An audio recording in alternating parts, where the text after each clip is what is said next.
Student myself Anand Sharma welcome to your favourite YouTube channel Mindset Education Hub. Student आपका बहुत ज़बरदस्त response मुझे इस MST series of organic chemistry में मिल रहा है और मेरा भी कॉन्फिडेंस इंक्रीज हो रहा है और मैं भी बड़ा एक्साइटेड फील कर रहा हूं कि स्टूडेंट की आने वाले नीट और जेईई एग्जामिनेशन में मैं केमिस्ट्री से रिलेटेड आप लोगों की कुछ हेल्प कर पा रहा हूं। स्टूडेंट आप इस वीडियो को लास्ट तक देखोगे तो आपको बहुत सारे कॉन्सेप्ट आपको सीखने को मिलेंगे और आप इनको जब अप्लाई करोगे तो ऑर्गेनिक केमिस्ट्री कहीं कहीं आपके लिए बहुत आसान होगी। क्लियर है स्टूडेंट? आपका ही एक मुझे क्वेरीज मिल रही थी कि सर रेजोनेंस और मीजोमेरिक इफेक्ट में क्या डिफरेंस है, किस तरह से डिटरमाइन करेंगे रेजोनेंस इफेक्ट किन किन सिस्टम में प्रेजेंट होता है। क्लियर है स्टूडेंट? तो आज उसी समस्याओं को दूर करने के लिए, आपके केमिस्ट्री की नॉलेज को एनहेंस करने के लिए मैं आज एक बहुत ज़बरदस्त केमिस्ट्री ऑफ ऑर्गेनिक केमिस्ट्री लेकर आया हूँ। ये रेजोनेंस ऐसा टॉपिक है जो आपको इनऑर्गेनिक केमिस्ट्री में मिलेगा। क्लियर है स्टूडेंट? तो ध्यानपूर्वक देखिए।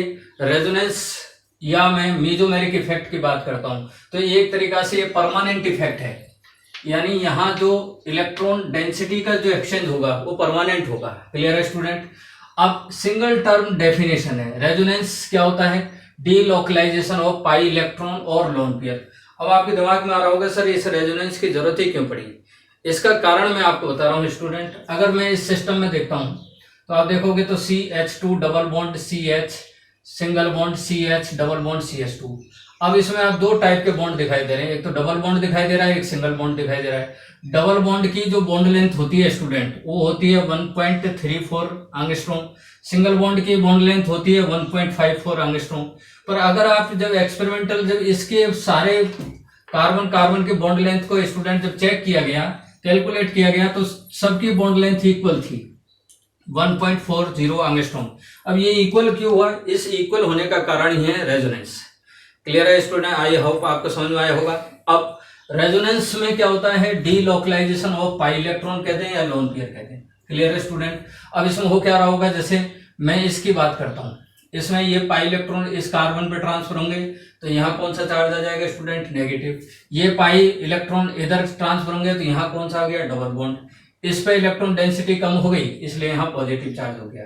आप दिख रहा है कि यहाँ पाई इलेक्ट्रॉन का जो डीलोकलाइजेशन है इस डायरेक्शन में पॉसिबल है, इसमें इस डायरेक्शन में भी स्टूडेंट ये पॉसिबल है। इस डायरेक्शन में भी मैं पाई इलेक्ट्रॉन को डीलोकलाइज कर सकता था। तो मैं ये कह सकता हूं कि जो रेजोनेंस इफेक्ट होता है ये बाई डायरेक्शनल है, दोनों डायरेक्शन में हो सकता है। बोलो बात समझ आ रही कि नहीं आ रही? पर अगर मैं इस एग्जांपल की बात करता हूं तो यहाँ लोन पेयर ऑक्सीजन से इधर शिफ्ट होगा, केवल इधर ही शिफ्ट होगा। ये जब लोन पेयर इधर शिफ्ट हो गया तो यहाँ पॉजिटिव चार्ज हो गया, ऑक्सीजन पे डबल बॉन्ड हो गया। ये पाई इलेक्ट्रॉन इस कार्बन पे आ जाते हैं तो यहाँ नेगेटिव चार्ज हो गया। बोलो बात समझ आ रही? पर इसमें जो डीलोकलाइजेशन ऑफ इलेक्ट्रॉन है या पाई इलेक्ट्रॉन या लोन पेयर है वो यूनिडायरेक्शनल है। तो यूनिडायरेक्शनल होने की वजह से इसको मीजोमेरिक कहते हैं। पर आप यहाँ ध्यान रखोगे कि मीजोमेरिक जो होता है वो यूनिडायरेक्शनल है हमेशा। बात समझ आ रही? क्या मैं इसको रेजोनेंस कह सकता हूँ? बिल्कुल कह सकता हूँ। ये रेजोनेंस भी है और साथ के साथ क्या है? मीजोमेरिक भी है। बोलो बात समझ आ रही? तो इस तरह से आपको एक कंक्लूजन के तौर पे मैं कह सकता हूँ रेजोनेंस और मीजोमेरिक में कोई ज्यादा डिफरेंस नहीं है स्टूडेंट। सिर्फ आप ये देख रखो आर इफेक्ट जो होता है वो बाई डायरेक्शनल है, जबकि मीजोमेरिक इफेक्ट जो होता है यूनिडायरेक्शनल है। तो ये मैं कह सकता हूँ कि रेजोनेंस यानी आर इफेक्ट में भी एम इफेक्ट और एम इफेक्ट ऑलवेज क्या होगा? रेजोनेंस होगा, आर इफेक्ट होगा। क्लियर है? बात समझ आ रही कि नहीं आ रही? अब कंडीशन ऑफ रेजोनेंस क्या है स्टूडेंट? अब रेजोनेंस की कंडीशन भी फिक्स है। आपको ये इस तरह का कहीं भी एक सिस्टम दिखाई दे, X double bond Y, Z पे लोन पेयर हो, ऑड इलेक्ट्रॉन हो, पॉजिटिव चार्ज हो, नेगेटिव चार्ज हो, Z के जस्ट बाद पाई बॉन्ड हो। बोलो बात समझ आ रही? तो इस सिस्टम को अपन बोलते हैं कॉन्जुगेटेड सिस्टम। तो जहां भी आपको कॉन्जुगेटेड सिस्टम दिखाई दे तो वहां हमेशा क्या होगा स्टूडेंट? रेजोनेंस प्रेजेंट होगा। बोलो बात समझ आ रही कि नहीं आ रही? इसका मैं एक एग्जांपल भी दिया है, देखो। एक ये CH2 double bond CH CH2 पे लोन पेयर भी हो सकता है, ऑड इलेक्ट्रॉन भी हो सकता है, पॉजिटिव चार्ज भी हो सकता है, नेगेटिव चार्ज भी हो सकता है और पाई बॉन्ड भी हो सकता है। तो आप गौर से देखोगे तो ये कॉन्जुगेटेड सिस्टम और इसमें क्या प्रेजेंट हो सकता है बताओ स्टूडेंट? रेजोनेंस। क्लियर है? वहीं दूसरी कंडीशन ऑफ रेजोनेंस क्या है स्टूडेंट? अगर आपको इस तरह का भी सिस्टम दिखाई दे, X एक्स पे यहाँ लोन पेयर हो या नेगेटिव चार्ज हो, ये डायरेक्ट वाई से अटैच है पर वाई पे क्या चाहे वो पॉजिटिव चार्ज हो या वैकेंट ऑर्बिटल प्रेजेंट हो, तो इस कंडीशन में भी क्या होगा, लोन पेयर इस वैकेंट ऑर्बिटल में शिफ्ट होता है, जिसको अपन बोल देते हैं बैक बॉन्डिंग। यहाँ डीलोकलाइजेशन हो रहा है लोन पेयर का, इसलिए अपन इसको ऑर्बिटल रेजोनेंस बोल सकते हैं। बोलो बात समझ आ रही कि नहीं? यानी इस CH2 में वैकेंट ऑर्बिटल है और यहाँ ऑक्सीजन पे लोन पेयर है। वैकेंट ऑर्बिटल लोन पेयर जब साथ साथ होते हैं तो ये लोन पेयर इधर शिफ्ट हो जाता है, इधर डीलोकलाइज हो जाता है, इसलिए इसको ऑर्बिटल रेजोनेंस बोल रहे हैं। क्लियर है स्टूडेंट? अब रेजोनेंस के दो टाइप होते हैं, एक तो क्रॉस कंजुगेशन बोल सकते हैं और एक एक्सटेंड कंजुगेशन बोल सकते हैं।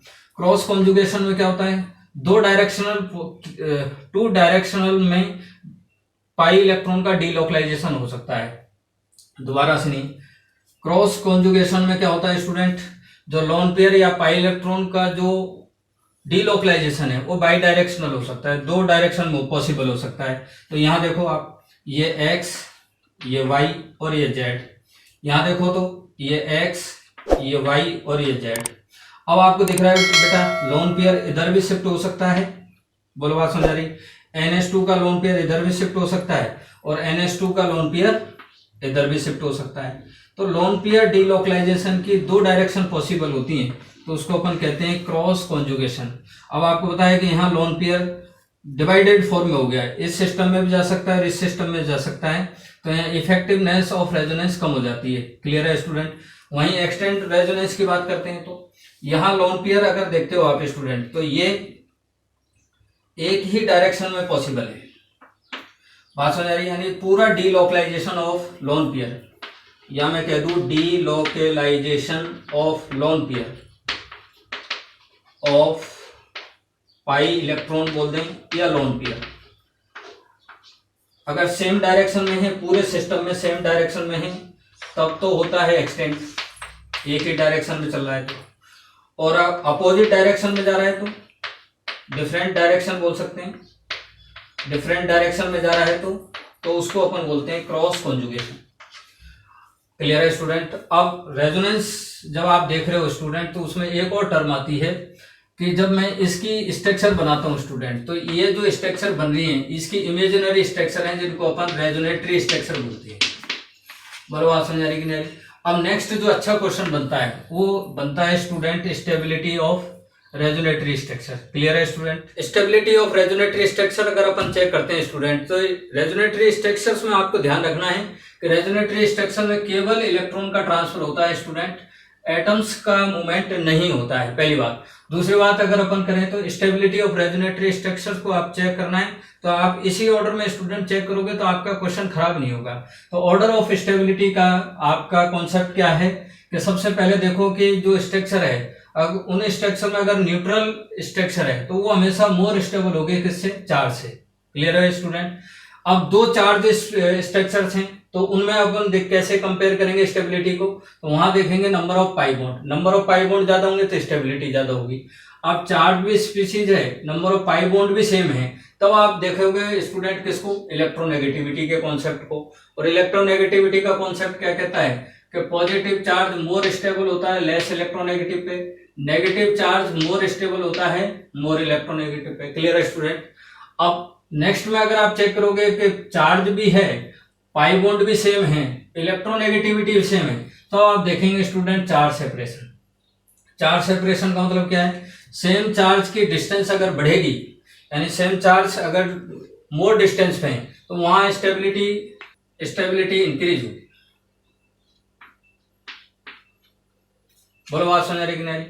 सेम चार्ज की डिस्टेंस अगर इंक्रीज होती है तो वहां स्टेबिलिटी क्या होगी स्टूडेंट? इंक्रीज होगी। क्यों? सेम चार्ज में रिपल्सन होता है स्टूडेंट, अब कम डिस्टेंस है तो रिपल्सन ज्यादा होते ही क्या स्टेबिलिटी कम हो जाती है। तो ये मैं कह सकता हूं कि सेम चार्ज की डिस्टेंस अगर बढ़ रही है तो स्टेबिलिटी क्या होगी? बढ़ेगी स्टूडेंट। और अपोजिट चार्ज की डिस्टेंस अगर कम हो रही है, अपोजिट चार्ज पास पास आ रहे हैं तो अट्रैक्शन होगा तो स्टूडेंट स्टेबिलिटी उनकी इंक्रीज होगी। क्लियर है? नेक्स्ट ये बड़ा इंपॉर्टेंट है, अगर रेजोनेटरी स्ट्रक्चर अगर अपन चेक करें तो equivalent resonatory structures more stable होती हैं किसकी बजाय? Non equivalent resonatory structure. अब ये इक्विवेलेंट रेजोनेटरी स्ट्रक्चर का मतलब क्या होता है? Same charge on same atom, same charge on same atom तो होगा इक्विवेलेंट रेजोनेटरी स्ट्रक्चर। अगर अपोजिट चार्ज हैं, opposite charge on same atom, एक ही एटम पे अपोजिट चार्ज होते हैं तो उसको नॉन इक्विवेलेंट रेजोनेटरी स्ट्रक्चर बोलते हैं। क्लियर है स्टूडेंट? अब मैंने एक एग्जांपल दिया है, अगर मुझे इसमें डिसाइड करना है कि इसकी स्टेबिलिटी का ऑर्डर क्या है, तो स्टूडेंट मैं नंबर वाइज स्टेबिलिटी हम की चेक करेंगे। स्टेबिलिटी का ऑर्डर कैसे चेक करेंगे? देखो, सबसे पहले जो रेजोनेटरी स्ट्रक्चर दे रखे हैं उसमें आपको आइडेंटिफाई करना है कि न्यूट्रल स्ट्रक्चर है या चार्ज हैं। तो आप देखो फर्स्ट न्यूट्रल है, बाकी सारी कैसी हैं स्टूडेंट? चार्ज हैं। तो एक बात तय होगी कि सबसे ज्यादा स्टेबल कौन सी रेजोनेटरी स्ट्रक्चर होगी स्टूडेंट? फर्स्ट, क्योंकि न्यूट्रल है।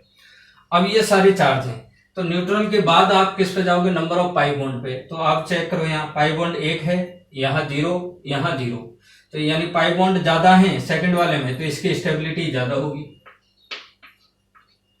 बोलो बात समझ आ रही कि नहीं? अब मैं इनमें चेक करता हूं तो स्टूडेंट अब यहां देख लो, फर्स्ट सेकंड के बाद थर्ड और फोर्थ में देखो ये चार्ज भी है, पाई बॉन्ड भी नहीं है, सेम है। तो ये दो कंडीशन इस पे अप्लाई नहीं हो रही, फिर कौन से लगाएंगे? इलेक्ट्रोनेगेटिविटी। अब आप जानते हो स्टूडेंट, कार्बन लेस इलेक्ट्रोनेगेटिव है तो कार्बन पे कौन सा चार्ज स्टेबल करेगा? Positive charge. और ऑक्सीजन मोर इलेक्ट्रोनेगेटिव है तो ऑक्सीजन पे कौन सा चार्ज स्टेबल करेगा? नेगेटिव। तो आप यहाँ चेक कर सकते हो कि यहाँ नेगेटिव चार्ज किस पे है? ऑक्सीजन पे। मोर इलेक्ट्रोनेगेटिव पे नेगेटिव चार्ज स्टेबल होता है, पॉजिटिव चार्ज लेस इलेक्ट्रोनेगेटिव पे स्टेबल होता है। तो इसके बाद आता है थर्ड। क्लियर है? और फिर अपन बात कर लेते हैं फोर्थ की। तो फोर्थ में देखो अपोजिट हो रहा है, अपोजिट हो रहा है तो स्टेबिलिटी इसकी सबसे कम होगी। बोलो बात समझ आ रही है? यानी आपको stability of resonatory structure check करना है तो आपके 4 तरीके हैं। पहला तरीका न्यूट्रल मोर स्टेबल होता है चार्ज से।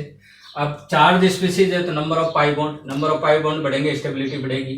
नंबर ऑफ पाई बॉन्ड भी सेम हो जाते हैं तो इलेक्ट्रोनेगेटिविटी का कॉन्सेप्ट कहता है कि पॉजिटिव चार्ज मोर स्टेबल होता है लेस इलेक्ट्रोनेगेटिव पे, और नेगेटिव चार्ज मोर स्टेबल होता है मोर इलेक्ट्रोनेगेटिव पे। क्लियर है स्टूडेंट? अब इलेक्ट्रोनेगेटिव पे पाई बॉन्ड और ये अगर सेम है तो वहां चार्ज सेपरेशन देखेंगे। सेम चार्ज अगर मोर डिस्टेंस पे है तो स्टेबिलिटी बढ़ा देंगे, रिपल्सन कम हो जाएगा। यहाँ अपोजिट चार्ज अगर कम डिस्टेंस पे है तो अट्रैक्शन बढ़ेगा तो स्टेबिलिटी बढ़ जाएगी। क्लियर है स्टूडेंट? अब अगर मैं इस कॉन्सेप्ट को यहाँ अप्लाई करूँ तो देखो आप, ये एसिटिक एसिड की रेजोनेटरी स्ट्रक्चर है स्टूडेंट। अब यहाँ आपको दिख रहा है कि यहाँ पॉजिटिव चार्ज आ रहा है ऑक्सीजन पे, यहाँ नेगेटिव चार्ज आ रहा है। तो आप इस रेजोनेटरी स्ट्रक्चर को क्या बोलोगे? इक्विवेलेंट रेजोनेटरी स्ट्रक्चर या नॉन इक्विवेलेंट? नॉन इक्विवेलेंट क्यों बोलेंगे? क्योंकि आप जान रहे हो बेटा opposite charge on same atom, यहाँ ऑक्सीजन पे नेगेटिव पॉजिटिव है और यहाँ ऑक्सीजन पे नेगेटिव है, तो ये तो नॉन इक्विवेलेंट है, नॉन इक्विवेलेंट रेजोनेटरी स्ट्रक्चर है।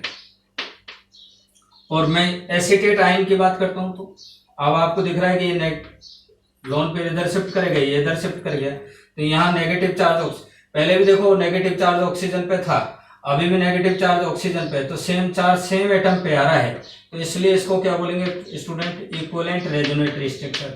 और अगर मुझे इन दोनों में कंपेयर करना पड़े तो सबसे ज्यादा स्टेबिलिटी किसकी होगी स्टूडेंट? इक्विवेलेंट रेजोनेटरी स्ट्रक्चर की।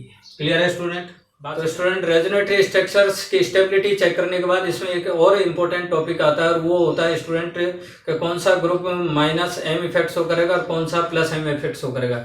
स्टूडेंट इसके लिए मैं आपको बहुत इंपॉर्टेंट एक ट्रिक्स दे रहा हूँ, आपके क्वेश्चंस विद इन सेकंड इस प्लस एम और माइनस एम से रिलेटेड क्वेश्चन आपके विद इन सेकंड सॉल्व होंगे। क्लियर है स्टूडेंट? अब मेसोमेरिक इफेक्ट की बात करते हैं तो किसी भी कॉन्जुगेटेड सिस्टम से ये जो ग्रुप ऐड हुआ है, ये जो ग्रुप है, ये ग्रुप अगर किसी भी कॉन्जुगेटेड सिस्टम में इलेक्ट्रॉन रिलीज कर रहा है, यानी सिस्टम में इलेक्ट्रॉन डेंसिटी बढ़ा रहा है, तो ये group plus M effect show करेगा या प्लस आर इफेक्ट शो करेगा। बोलो बात समझ आ रही कि नहीं? अब ये इलेक्ट्रॉन डेंसिटी कब रिलीज कर सकता है? इस ग्रुप पे यदि लोन पेयर हो या नेगेटिव चार्ज हो। तो लोन पेयर और नेगेटिव चार्ज हैविंग जो ग्रुप है अगर कॉन्जुगेटेड सिस्टम में जुड़ा हुआ है तो वो हमेशा प्लस एम इफेक्ट शो करेगा। जैसे जेड की जगह अगर मैं NH2 लगा दूं तो नाइट्रोजन पे लोन पेयर है, यहाँ OH है, यहाँ OR है, यहाँ SH है, सब पे लोन पेयर है, तो इसका मतलब ये सिस्टम को इलेक्ट्रॉन रिलीज कर सकता है, इसलिए प्लस एम इफेक्ट शो करेंगे। नेगेटिव चार्ज स्पीसीज भी सिस्टम को इलेक्ट्रॉन डेंसिटी प्रोवाइड कराते हैं, इसलिए अपन इसको प्लस एम इफेक्ट शो करेंगे। वहीं अगर किसी भी कॉन्जुगेटेड सिस्टम से, सपोज करो ये कॉन्जुगेटेड सिस्टम है, इस कॉन्जुगेटेड सिस्टम से ये ग्रुप ऐड हुआ है, अब इस ग्रुप में अगर ये कॉन्जुगेटेड सिस्टम से इलेक्ट्रॉन विड्रॉ कर रहा है, दैट मीन्स सिस्टम में इलेक्ट्रॉन डेंसिटी कम कर रहा है, खुद पे नेगेटिव चार्ज बढ़ा रहा है, इसलिए कौन सा इफेक्ट शो करेगा? माइनस एम इफेक्ट या माइनस आर इफेक्ट शो करता है। अब ये इलेक्ट्रॉन विड्रॉइंग ग्रुप कब हो सकता है? जब या तो इस पे पॉजिटिव चार्ज हो या वैकेंट ऑर्बिटल हो। बात समझ आ रही है आपको? वैकेंट ऑर्बिटल होगा तो इलेक्ट्रॉन लोन पेयर लेने की टेंडेंसी इसकी ज्यादा होगी। या मैं कह सकता हूं कि जेड इस तरह का ग्रुप हो कि एक्स डबल बॉन्ड वाई, यानी जेड मल्टीपल बॉन्डेड ग्रुप हो, वहां आपको ध्यान रखना है कि इलेक्ट्रोनेगेटिविटी एक्स की कम होनी चाहिए, किससे? इलेक्ट्रोनेगेटिविटी वाई से। बोलो बात समझ आ रही है कि नहीं? इस तरह की अगर कंडीशन है तो वहां माइनस एम इफेक्ट शो करेगा। जैसे पॉजिटिव चार्ज, इसमें तो कोई दिक्कत है नहीं, इलेक्ट्रॉन डेंसिटी। पर आप ये सेकंड जो है एक्स वाई, यानी इसको एक्स माने, इसको वाई माने, वाई की इलेक्ट्रोनेगेटिविटी यानी ऑक्सीजन की ज्यादा है, किससे? नाइट्रोजन से। तो ये स्टूडेंट इलेक्ट्रॉन डेंसिटी को अपनी ओर लेगा, तो ये सिस्टम से क्या कर रहा होगा? इलेक्ट्रॉन डेंसिटी को विड्रॉ कर रहा होगा, इसलिए कौन सा इफेक्ट शो करेगा? माइनस एम इफेक्ट शो करता है। फिर स्टूडेंट ये डिसाइड करने के बाद कौन प्लस एम शो कर रहा है, कौन माइनस एम शो कर रहा है, तो वहां इनकी स्ट्रेंथ भी का ऑर्डर भी निश्चित होता है स्टूडेंट। अगर मैं कहता हूं प्लस एम इफेक्ट का ऑर्डर क्या होगा? CH2 नेगेटिव चार्ज मोर, क्योंकि इलेक्ट्रॉन रिलीज करेगा, ये लेस इलेक्ट्रोनेगेटिव है, लेस इलेक्ट्रोनेगेटिव पे नेगेटिव चार्ज लेस स्टेबल होता है, इसका मतलब ये आसानी से इलेक्ट्रॉन डेंसिटी सिस्टम से प्रोवाइड कर रहा है। तो माइनस एम प्लस एम सबसे ज्यादा किसका होगा? माइनस CH2, फिर NH, फिर O, फिर NH2, फिर NHR, फिर सेकेंडरी अमीन, टर्सरी अमीन। बात समझ आ रही है? आर जैसे जैसे आर साइज बढ़ती जाएगी तो इसमें इलेक्ट्रॉन देने की टेंडेंसी स्टूडेंट क्या होगा? कम होने लग जाएगा, स्टेरिक फैक्टर लगता है, इसलिए इसकी प्लस एम टेंडेंसी कम होने लगती है। ऐसे एल्कोहल का प्लस एम इफेक्ट ज्यादा होता है, किससे? ईथर से। इसी टाइप से फ्लोरीन, क्लोरीन, ब्रोमीन, आयोडीन, इसमें भी इलेक्ट्रॉन देने की टेंडेंसी होती है। पर आप जानते हो हेलोजन में जो इनका हेलोजन का जो मोस्ट डोमिनेंट फैक्टर होता है वो आई इफेक्ट होता है। मोस्ट डोमिनेंट फैक्टर कौन सा होता है इसका? आई इफेक्ट होता है। बोलो बात समझ आ रही? यानी halogen dominantly I effect show करते हैं, पर चूंकि इसमें इलेक्ट्रॉन डेंसिटी देने की टेंडेंसी होती है, इलेक्ट्रॉन रिलीजिंग ग्रुप मानते हैं इनको, तो ये प्लस एम शो करेंगे, पर इनका प्लस एम आई इफेक्ट के कंपेरिजन में क्या होता है? कमजोर होता है। इसी टाइप से माइनस एम इफेक्ट का ऑर्डर देखेंगे तो NO2 सबसे ज्यादा, फिर SO3H, फिर साइनाइड, फिर एल्डिहाइड, फिर कीटोन, फिर कार्बोक्सिलिक एसिड, फिर एस्टर और फिर एमाइड। ये निश्चित है। क्लियर है स्टूडेंट? आपको आई होप आपको ये MST ऑफ रेजोनेंस आपको समझ में आया होगा स्टूडेंट। अब रेजोनेंस का एप्लीकेशन पार्ट में अलग से आपको इलेक्ट्रॉनिक डिस्प्लेसमेंट के जो एप्लीकेशन पार्ट है उसमें आपको नेक्स्ट MST में दूंगा स्टूडेंट। आई होप आपको ये MST ऑफ रेजोनेंस या बेसिक कॉन्सेप्ट ऑफ रेजोनेंस समझ में आया होगा, जिसमें मैंने delocalisation of pi electron या लोन पेयर को आपको बताया है, कहाँ रेजोनेंस होगा, कहाँ रेजोनेंस नहीं होता है। फिर मैंने इसी में आपको बताया है कि रेजोनेटरी स्ट्रक्चर्स की स्टेबिलिटी आप कैसे डिसाइड करोगे, उसका फिक्स ऑर्डर होता है। सबसे पहले चार्ज न्यूट्रल देखना है, न्यूट्रल मोर स्टेबल है, फिर नंबर ऑफ पाई बॉन्ड देखने, फिर इलेक्ट्रोनेगेटिविटी का कॉन्सेप्ट देखना है, फिर चार्ज सेपरेशन देखना है। ये सीक्वेंस में देखोगे तो आपका क्वेश्चन सॉल्व होंगे। क्लियर है स्टूडेंट? फिर मैंने आपको बताया कि इलेक्ट्रॉन रिलीजिंग ग्रुप जो होता है प्लस एम इफेक्ट शो करता है और electron withdrawing group minus M effect show करता है। फिर इनका एक ऑर्डर फिक्स होता है जो मैंने आपको बताया है। क्लियर है स्टूडेंट? आई होप आपको ये MST ऑफ ऑर्गेनिक केमिस्ट्री समझ में आया होगा। तो please like, share and subscribe your favourite YouTube channel Mindset Education hub. आप अपने फ्रेंड्स की भी आप हेल्प कर सकते हो स्टूडेंट, जिससे उनकी ऑर्गेनिक केमिस्ट्री से रिलेटेड प्रॉब्लम सॉल्व हो। और मैंने कमेंट्स बॉक्स में आपको बोल रखा है स्टूडेंट, जिस टॉपिक में जिसमें भी आपको समस्या है वो टॉपिक आप मुझे बताएं, जिससे मैं आपको उस टॉपिक से रिलेटेड एक short and sweet MST of chemistry आपको प्रोवाइड करूं, आपकी हेल्प मिले, आपको नीट और JEE एग्जामिनेशन में आपके अच्छे मार्किंग हो, इसी प्रयास में मैं लगा हुआ हूँ। Please like, share and subscribe your favourite YouTube channel Mindset Education hub. Thank you.